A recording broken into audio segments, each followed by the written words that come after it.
preparing for a big mission. And to help you follow along, I'd like to introduce Moiraine. She's a sorceress from the in the past for many centuries tried to imprison a danger called the Dark One when they learned magic, which we'll learn more about later. The important thing is that this Dark One is supposed to destroy the world if he manages to reach a mysterious person called. No one knows who the dragon is or if they're a boy or girl. They know if darkness finds him, it will destroy the world. So now she's traveling with her assistant, whose name is the dragon, all over the world until they find them. And from their conversation, we learn that the dragon is currently about 20 years old. We also know that they will start searching for him in a country called Mesopotamia. That's because Moiraine has received news that there are 4 young people there who match the description of the dragon. As for the 2 rivers, let's take a look there because right now they're initiating a new girl from that area to join the women's council in the village. And this council is kind of like a smaller version of the Aes Sedai. And this city isn't for the whole world, you know.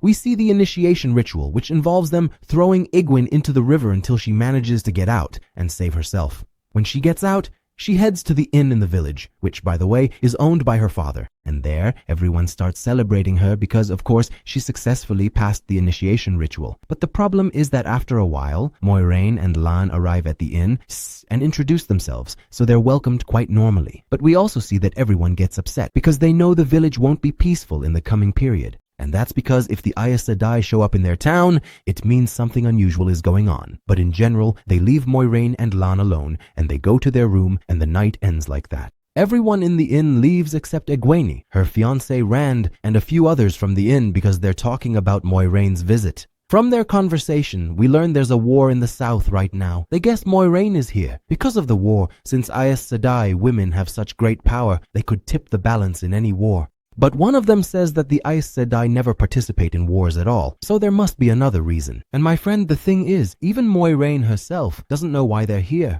At night, Egwene sits with Rand, and they find out Nynaeve asked her to train to become a wisdom. That's a high rank in magic, a rank where the wisdom can even hear the wind. I don't know how, but she can hear the wind. But the problem with the idea of becoming a wisdom is that you can't get married. That really upsets Rand because he feels things aren't going his way.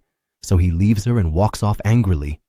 The next day, he sees that Egwene has made up her mind to train under the wisdom Nynaeve, so she can take her place one day, and they start training to listen to the wind. The idea here is that when they listen, they feel that something is wrong and sense a strange danger. You might think she's the only one feeling this way, as she's new in training. But when she asks Nynaeve, Nynaeve tells her, "I've never heard anything like this before." The situation is strange for both of them, and no one understands anything. Meanwhile, Moiraine and Lan go out and split up to search. Lan searches the city and ends up in the forest, where he witnesses a strange scene. He finds wild animals brutally slaughtered in an unnatural way and thrown in a circle in the forest. But let's leave that for now and go back to the townspeople because today is a holiday for them. And on the holiday, we see that all the townspeople go out to the lake, light lanterns, and place them on the water.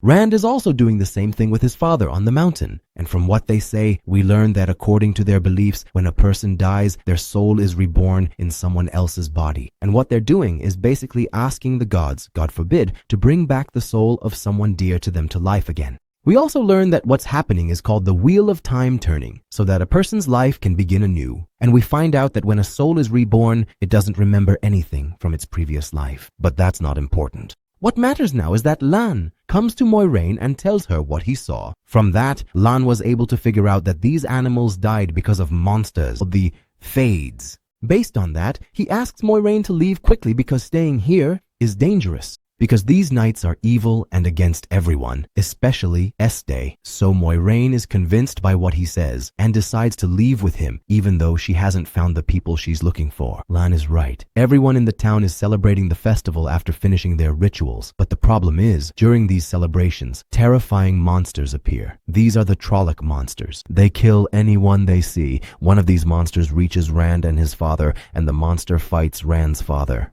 But unfortunately, the monster overpowers Rand's father and nearly kills him. Thankfully, Rand arrives and kills the monster before it can kill his father. Unfortunately, his father remains dying, so Rand takes him to Nynaeve to heal him. Then she are hiding, but a monster finds them and nearly kills them. She arrives, and with her power kills the monster in seconds. Then we start to see Moiraine's power as she fights other monsters, showing strength, striking them with terrifying lightning bolts. She can also conjure fire and attack them with it, completely overwhelming the monsters. As for Lan, he keeps fighting the monsters and manages to kill a decent number.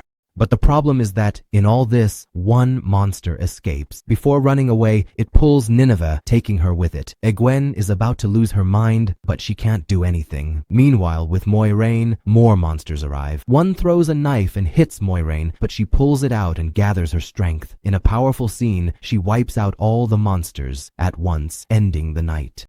And the next day, my friend, Rand arrives with his father and sees destruction. All the houses are destroyed, not to mention the huge number of dead. The important thing is that Moiraine comes and is able to heal Rand's father, which is one of her powers. After she finishes healing him, Rand asks her, "These monsters came because of you, right?" Moiraine tells him no, but they came for the same reason. She explains that these monsters serve the Dark One and came here because the dragon is the only one who can stand against the darkness, and that the dragon's soul has been reborn in someone from this village. Naturally, he asks her, who is the dragon? Moiraine tells him that she is certain the dragon is one of 4 people, either Rand or Mat or 2 young men from the village who are Rand's friends. By the way, the thing is, Rand and the others aren't convinced by what she's saying. But while they're talking, another monster shows up. She tells them that this monster is also from the Dark One. She tells them if she leaves, they will be killed.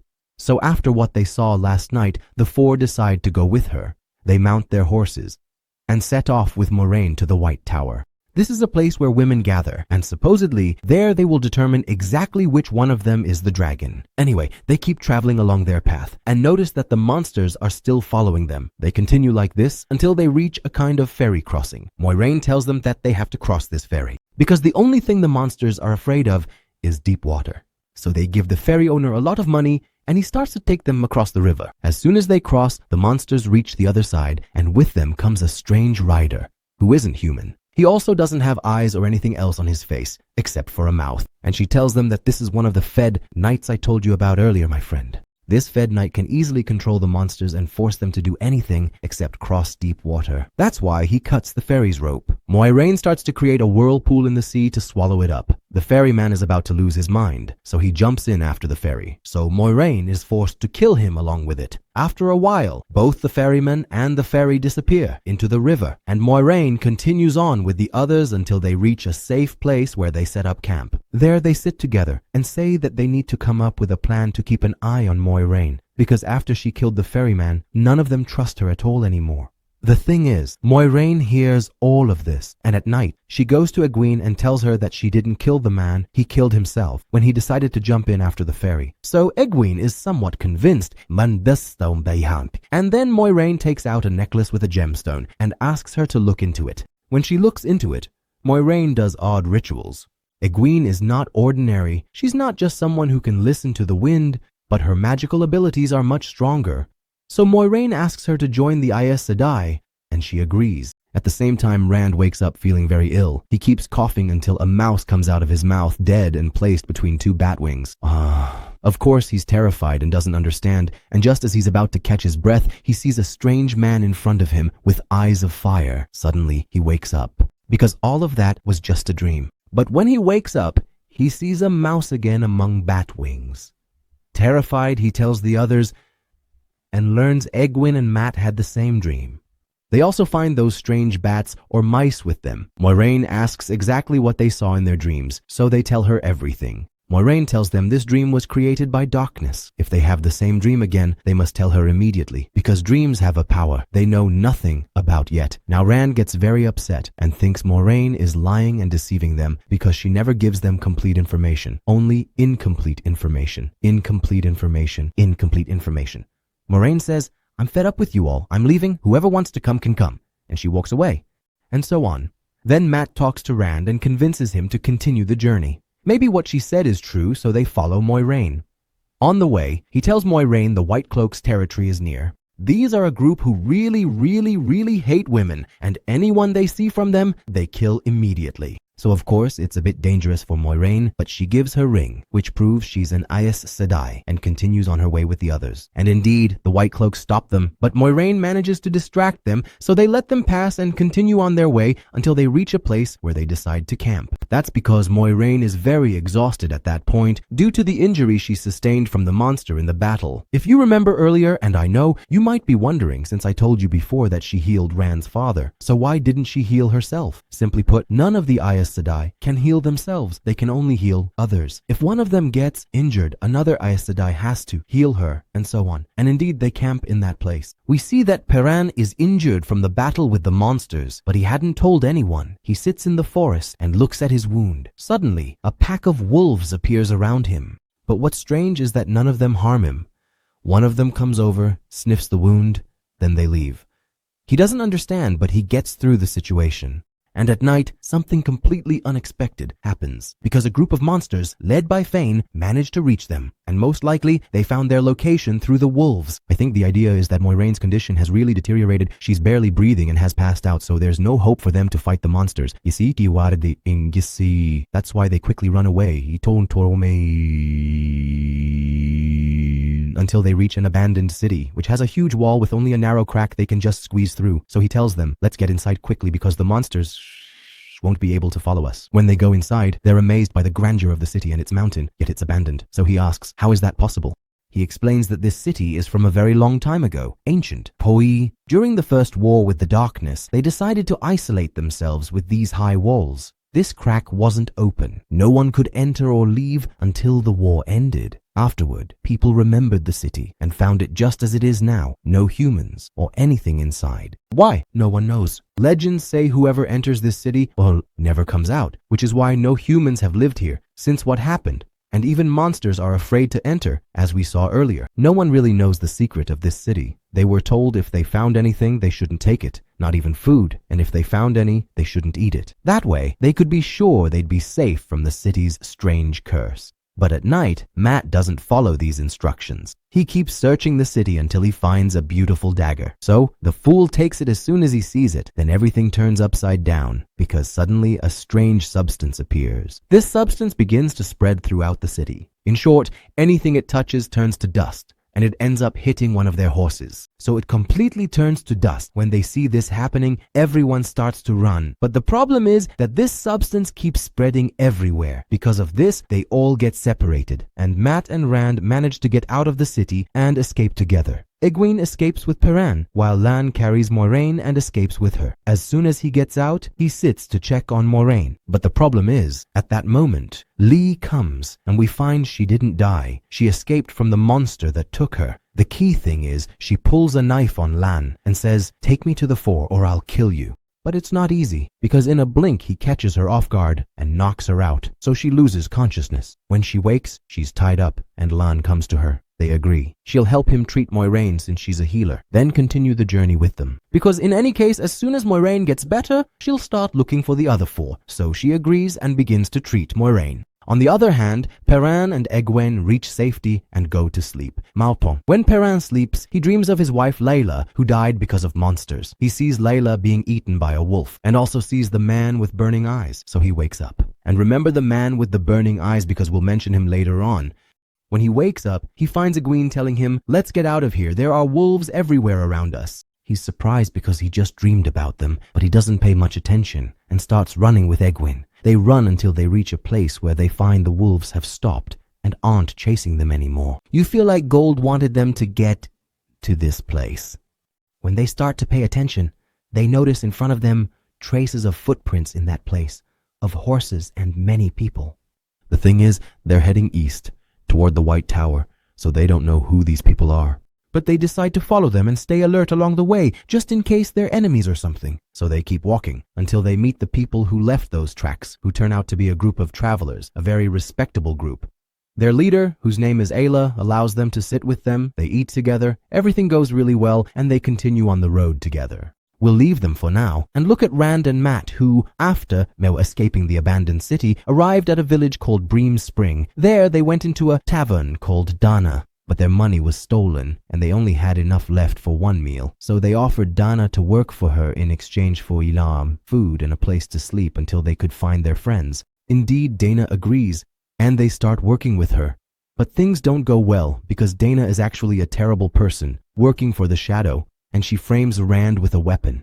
But Rand escapes her, so she keeps chasing him. Along the way, Rand finds Mat and they run away together. But Dana is no pushover and stops them both, telling them she sees them in her dreams. The confusing part is, she says, I see all 5 of you. And that means there's a 5th person who's like them, and we still don't know exactly who it is. She also tells them she summoned one of the Fades to come and take them. But then, boom, at that moment, a dagger appears and kills Dana. Tom, whom Mat met earlier in town, threw it. Tom tells them, if the Fade comes, it won't spare them. He offers they come with him since he's heading east anyway, to the White Tower. Of course they agree and go with him. Meanwhile, on the other side, Moiraine's condition hasn't improved after Nynaeve's treatment. So Lan tells her that the solution now is for them to go there, because anyone there will be able to heal her easily. And indeed, they set out on their way until this is one of the idea is that Liandrin finds out she has captured someone calling himself the Dragon Reborn. Apparently, he's the 5th one Dana mentioned. So we see this Dragon Reborn, who is placed in an iron cage and walking among the women. And here we go back a bit, in time to a city called Gealdan. We see that the Dragon Reborn, whose name is Logain by the way, has immense power. So much so that he is by himself, until he reaches the prince and starts torturing him. At this point, a kind of demonic entity appears from within Logain and keeps telling him to kill him. And that's exactly what Logain does. But before he finishes him off, he stops and offers him an alliance. He actually agrees to ally with him. After that, the women are supposed to have captured him. But the point of all this is for you to understand that Logain's power is immense, and he can also influence people's choices in an unnatural way. Nice. We go back to the present time again, and indeed one of the women, named Karine, manages to heal Moiraine. After that, she goes with her to Logain and tests his power, finding it to be extremely strong, so she suggests that they kill him immediately. But she refuses and tells her that the leader of the Aes Sedai ordered that he be restrained and not killed right away if they find him, and that's what she's going to do. So Karine and Liandrin leave, leaving Moiraine and another woman to watch him and keep his power suppressed, because if it gets out, I don't even want to say what could happen. But at this point, we have to leave them and check on Mat and Rand. Ever since Mat and Rand escaped with Tom, they've been traveling through the forest, and by chance, they find a farmer's house. They ask if they can stay a few days to rest, and he agrees. The problem here is that ever since they escaped, Mat hasn't been well at all. And there's something wrong. For example, all the horses are afraid of him, and in general, any animals are scared of him too, and so on. Even Mat himself seems unfocused and distracted. But up to this point, it's manageable. What isn't normal though, is that one day he gets sick and starts throwing up, and he imagines he's vomiting the same substance from the abandoned city. But he recovers quickly.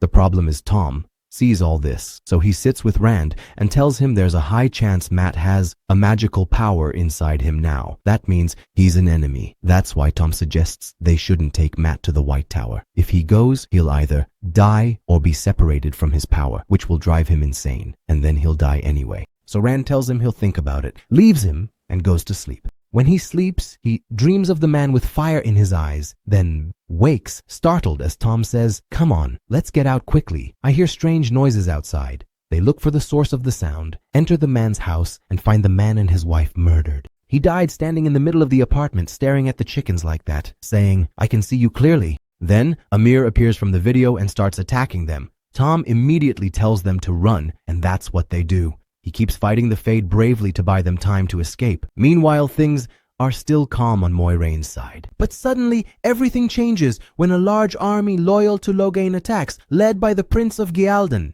Here, Logain starts using his power. He throws Liandrin and Karine far away, the ones guarding him. He even melts the iron he was imprisoned in and breaks free. At that moment, Moiraine approaches him and keeps talking, trying to get him to focus on her. At the right time, Karine and Liandrin attack and manage to restrain him, but he keeps resisting. Because of that, she dies. Outside, in the midst of battle, a warder is deeply affected by her death. Here, we learn every Aes Sedai and her warder are connected.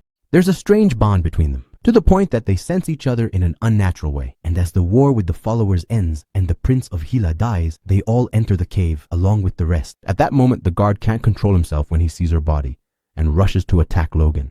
So immediately, Logan manages to break free from Moiraine's control and attacks all of them. Because of this, almost everyone present gets injured, including him. At that moment, the one who has come to love Nin arrives. By the way, when Lan sees this, he gets extremely angry and suddenly he screams, releasing an incredibly powerful force from within him. And she manages to heal Lan and the others. My friend, this kind of power only comes from the dragon. So we realize that among the 5 of them, it's still possible that she could be the dragon. The last thing we see is that once everyone is okay, all the Aes Sedai gather and finally sever Logan's power from him, and the night comes to an end. So my friend, we continue our story a month after everything that happened before. Finally, Moiraine and the others arrive at the White Tower, and of course, they have Logan with them as a prisoner. The important thing is that when they arrive at the tower, they stay in a room where Moiraine goes to see her and asks her not to interact with anyone from the tower, especially those who know her secret, because they might want to harm her. She also tells her that this is only until their leader gives her orders. Then she will decide what to do with her. She also promises her that as soon as they find her 4 friends, they will bring them to her immediately. Then she leaves her and walks away. On the other side, Egwene and Perrin are still traveling with the nomads, just like in the previous part, until they finally arrive at a place near the White Tower.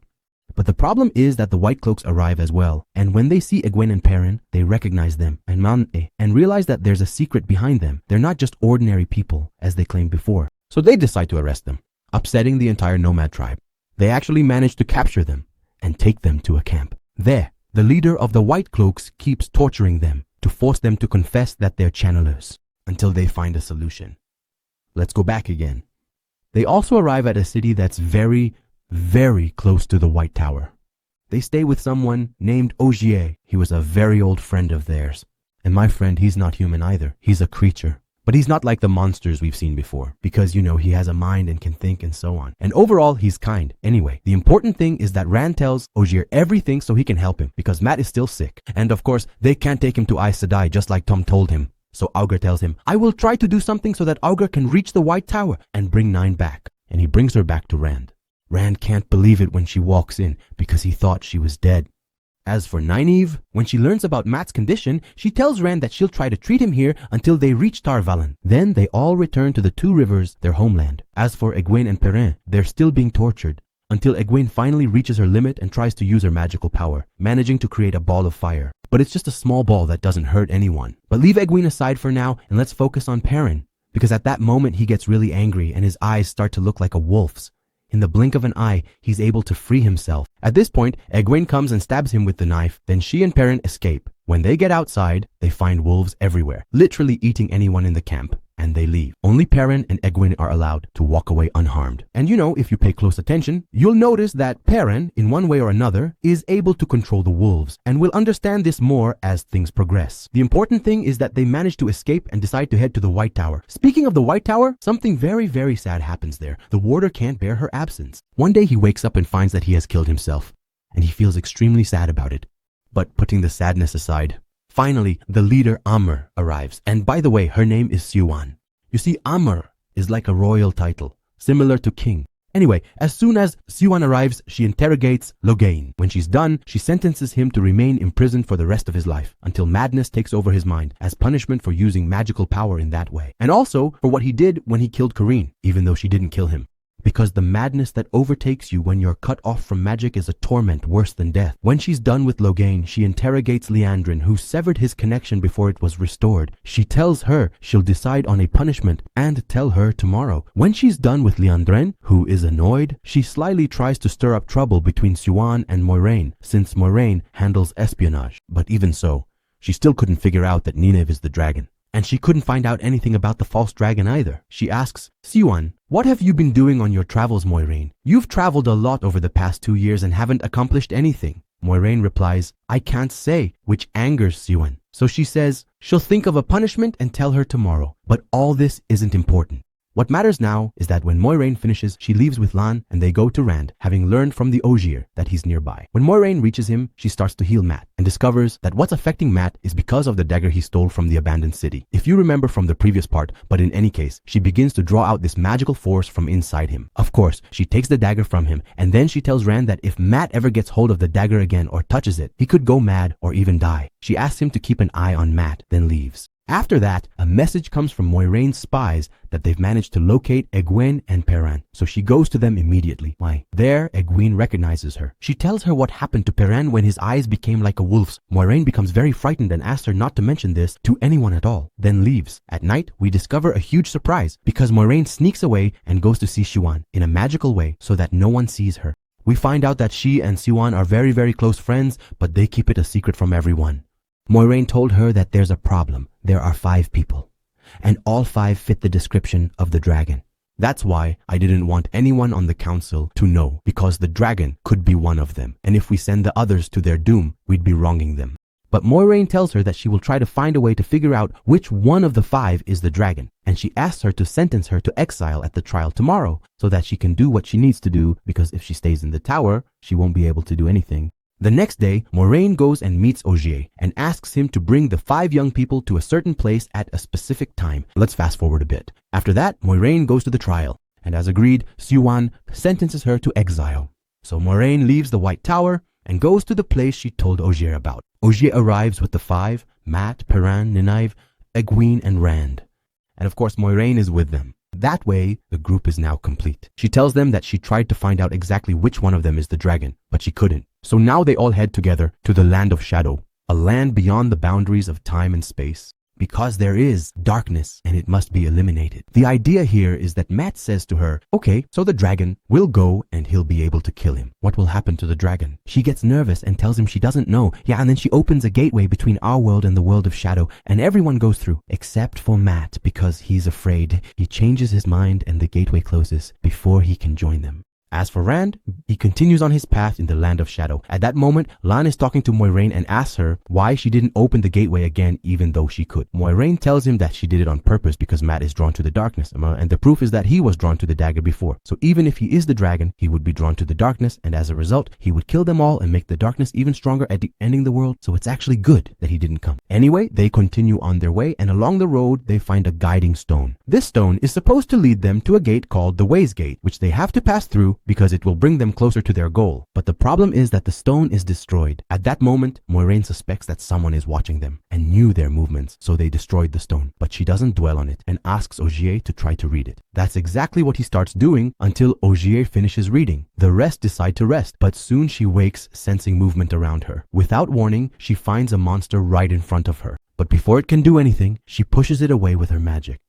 At that moment, Ogier is surprised monsters have even made it here, since they shouldn't be able to reach this place. So he warns everyone that something called the Dark Winds will soon attack and destroy them. They continue on their way, since he has finally figured out how to read the guiding stone.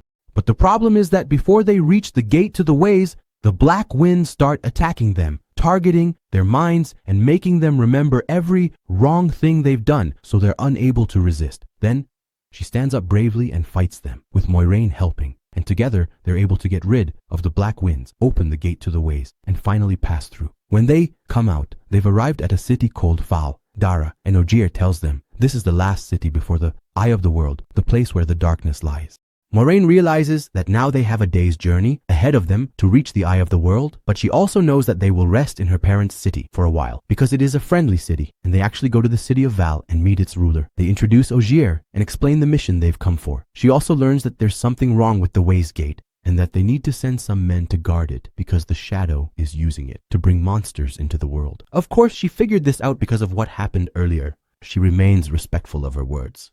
After that, Moiraine goes to Ogier's sister, who is like her, and asks her to send a message to the tower so they can look for Mat and arrest him. She does this because she suspects that the Shadow is using Mat or something like that. So she wants to make sure nothing happens. But let's leave Moiraine for a bit and go back to Perrin and Nynaeve, who are walking around the city. At that moment, Perrin thinks he sees someone named Padan. Padan was a merchant in their hometown, but died on the day of the monster attack, so it's strange that Perrin saw him. When Perrin says this, Nynaeve is convinced he's just imagining things because he's exhausted, so he just changes the subject. But keep this in mind, my friend, because we'll need it later. After that, she takes the 4 of them with her and brings them to an inn run by a woman named Min. And Min, my dear, is someone who can see the future and visions and so on. She asks her to look at the 4 and tell her which one of them is the dragon. So she starts seeing visions of all of them, but she can't determine who is the other one. So Moiraine goes to them and tells them what happened. She also tells them that because of this, she will have to take all 4 of them to the Eye of the World because Min was their last stop before reaching this place. But on that same night, Rand starts to feel unwell and sees strange visions. From these visions, we see that Rand actually had magical powers and was using them without realizing it, to the extent that the monster in the ways, which was supposed to have been killed by Egwene, turns out to have actually been killed by Rand, not Egwene. And on top of all that, he's now starting to hear a voice in his head telling him, "You are the dragon," which drives him nearly insane. So he immediately goes to see Min again. Maybe she can figure out exactly what he is. At that moment, when you focus a bit, you see that in the past, there was a war, and you see a woman killing a huge number of soldiers while she's pregnant. After a while, the woman gets injured and a soldier comes to kill her. But when he finds her giving birth, he doesn't kill her. He just takes the newborn child from her and lets her gently slip away until she dies.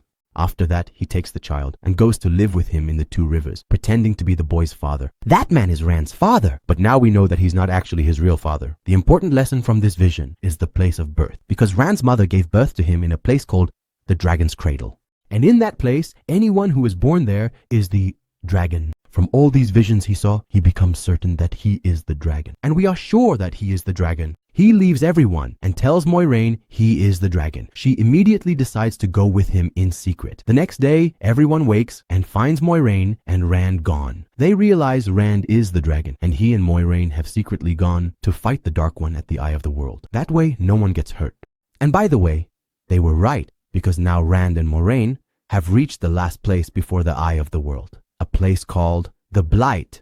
It's filled with many very strange looking trees, and they start making their way through it to reach the Eye of the World. But before I tell you what they did, I'm going to take you on a time journey of legends and the man who lived then, Luz. We see Luz sitting with one of the Aes Sedai. At that time, both male and female Aes Sedai were normal. From their customs, we learn they decided to divide the Aes Sedai into men and women. That was because Luz wanted to imprison the Dark One, just like he did later. The problem here was that the women opposed him and wanted him to die, so that's why they split apart. And on that day before she left him, that woman asked him to make the right decision in his war against the Dark One. Then she left him and walked away. Now I want you to remember this memory, and let's go back to our own time as usual. At that moment, we see that Lan is very upset because Moiraine left him and walked away. But then Nynaeve comes to him and tells him a way he can track her and reach her. And over time, that's what happens. Let's go back to Moiraine and Rand, who are still walking through the Blight as well. Moiraine tells him, "The Blight is basically a rot spreading from the Dark One's prison at the Eye of the World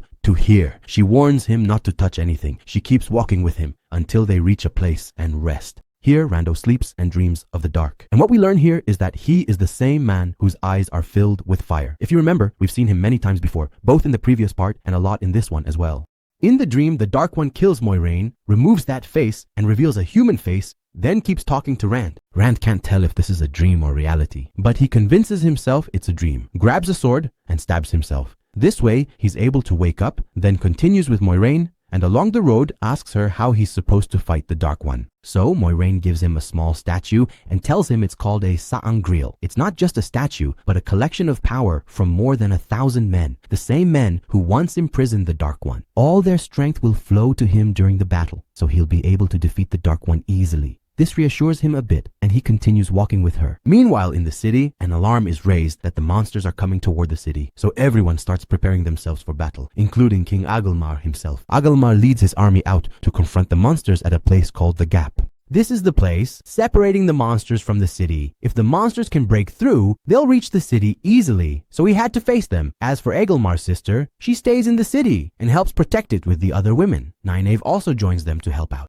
Meanwhile, Agelmar and his men begin the battle by showering the monster's army with arrows. But unfortunately, the enemy army is huge, and one of the monsters manages to break into the fortress and strikes Agelmar with a spear. And that's the end of him. But sorry, I have to pause the battle here and go back to Moiraine and Rand because they finally arrive at the Eye of the World. Rand is exhausted and keeps seeing Luz, the one I told you about, fighting the Dark One in the past. But the thing is, Rand feels compelled to touch the symbol of the eye on the ground, thinking it will let the Dark One reach him, and he actually does touch it. He finds that the world around him has changed, and suddenly he and Egwene are married and even have children. He doesn't understand anything, not even realizing he's in a dream. But if you look at him in the real world, you'll see he's not actually asleep, he's unconscious. So she goes to Moiraine, and that's when the Dark One arrives. Moiraine tries to attack him with her power, but he easily blocks her. In the dream, he appears to Rand and keeps trying to convince him to choose his side. He tells him, "You are strong, and I will show you the true extent of your great power. But you have to choose to join the dark. Join me in the real world." My friend, the Dark One says to Moiraine, "Who do you think he'll choose, the dark or the light?" Moiraine sees he's messing with Rand's mind,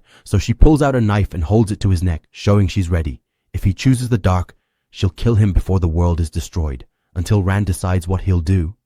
Let's return to the battle. During the war, the monsters search for a way to widen the breach and also start heading toward the castle. One even reaches a back door stealthily. We find out it's Matt, who kills a few soldiers and enters the castle with 2 others. We still don't know what they're planning. But at that moment, they see Perrin again. He was currently with the soldiers trying to retrieve the horn of the dragon that was hidden underground. This horn, when blown, will summon greatest heroes to fight alongside them. But that's not our topic.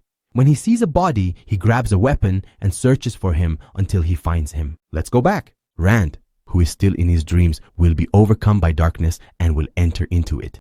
But here, Rand starts to feel that something is wrong and pulls out the sa'angreal from his pocket, and an immense power starts to flow into Rand.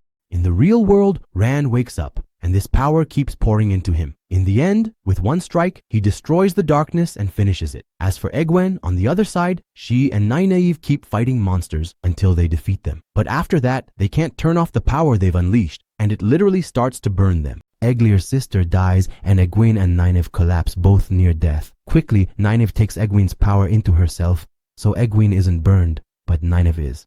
After a while, thanks to her power, she fully recovers as if nothing happened. As for Byrne, he reaches Badan and kills the soldiers blowing the horn, dying with them. Amir Dral speaks to Loyal and tells Perrin he is not hungry, but is a servant of the Shadow. He reveals he was in the city to watch the 5 of them. He also learns Rand is the dragon. Yes, but all of them are just as powerful as he is. So he asks him to consider whether he wants to join him or not, then takes the horn and leaves. On the other hand, we see that Matt has returned once again to the abandoned city. And with that, of course, he will join the Shadow. And what is clear, and God knows best, is that it is a final match. As for Rand, he leaves Moiraine and asks her to tell everyone he is dead, leaving without saying where he is going. After a while, he arrives at Moiraine and she tells him she can no longer use her power, as it seems the Shadow took it from her when she tried to attack him. She also tells him this is not the last battle with the Shadow, but the first. And the last thing we see is the distant Western Bay, where a huge number of ships arrive, filled with desert women. Without any warning, they create a massive flood that engulfs the entire coast, but we don't know who